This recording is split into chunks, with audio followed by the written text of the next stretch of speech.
And now we come to an interesting part. The last three questions will be asked by the candidates of one another. One candidate will pose the same question to each of the other two candidates. They will then have 90 seconds to respond. The asking candidate can offer 60 seconds to comment after the other two candidates have answered. Then 30-second rejoinders will be allowed. Hope you follow that. We begin with Mr. Protack as the question asker. Gentlemen, this will be an easy one. We're in a union environment. I've been in that environment for 20 years. I firmly believe to know and understand, you have to live it. Can you tell me your views, your personal experiences in the collective bargaining agreement, whether it's mediation, arbitration, strike votes, I mean, all those sort of things, what your personal experiences are and how you feel about them? Well, I guess my personal experience is in making sure that I don't cross any picket lines. It's good for your health. So I mean, in terms of the specific question, that's where it is. But I think probably the more important answer is that I regard, and particularly in the case of DSEA, as a resource. I mean, to me, this is a partnership.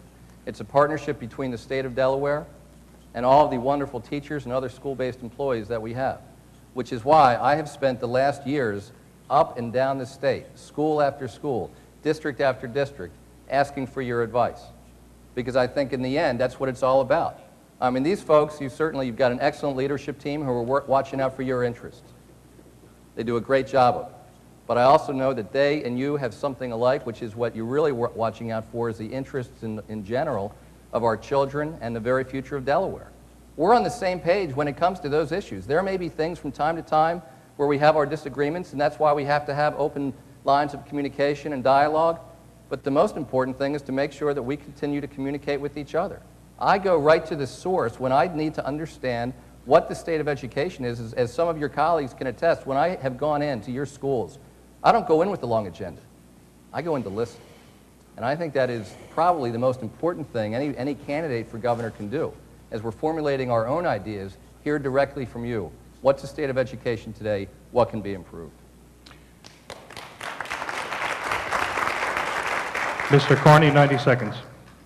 In my public service career, I've been involved in a collective bargaining process really on two prior occasions. When I worked for Newcastle County government, I worked for the elected county official.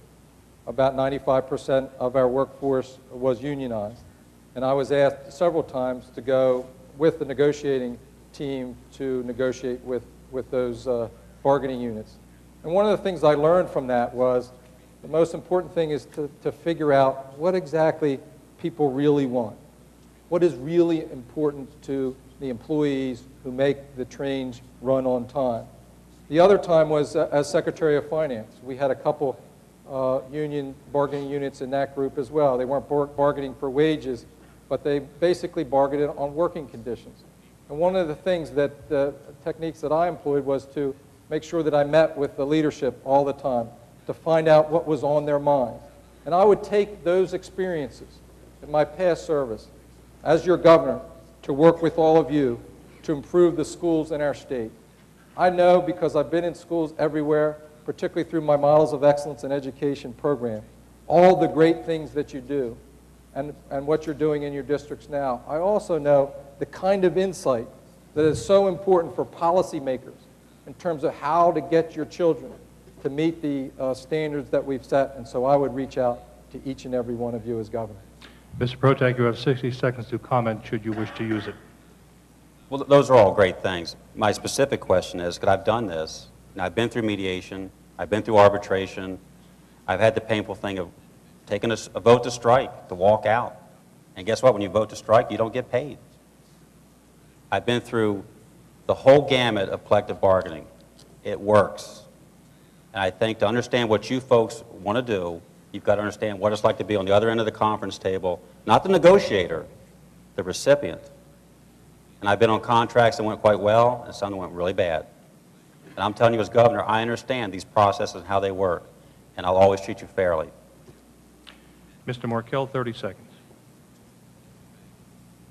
I don't have a whole lot to add. I would just say, I mean, I think, you know, one of the benefits that you all have had from your representation is an incredible focus by the staff, particularly at the State Employee Benefits Committee.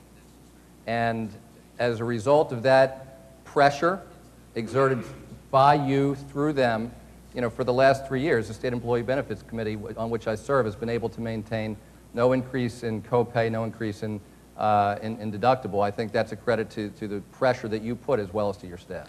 Mr. Carney, 30 seconds. One of the things that I hear from teachers and state employees all across our state is how important our state pension system is for all of you. A defined benefit system which for many businesses and organizations has gone by the wayside. I served on that pension board. I know how important it is. And I particularly know how important it is to make sure that the investments that we make for our pensions are not risky. My opponent has proposed using our pension fund for risky venture investments, and I don't think that that's something that we ought to do.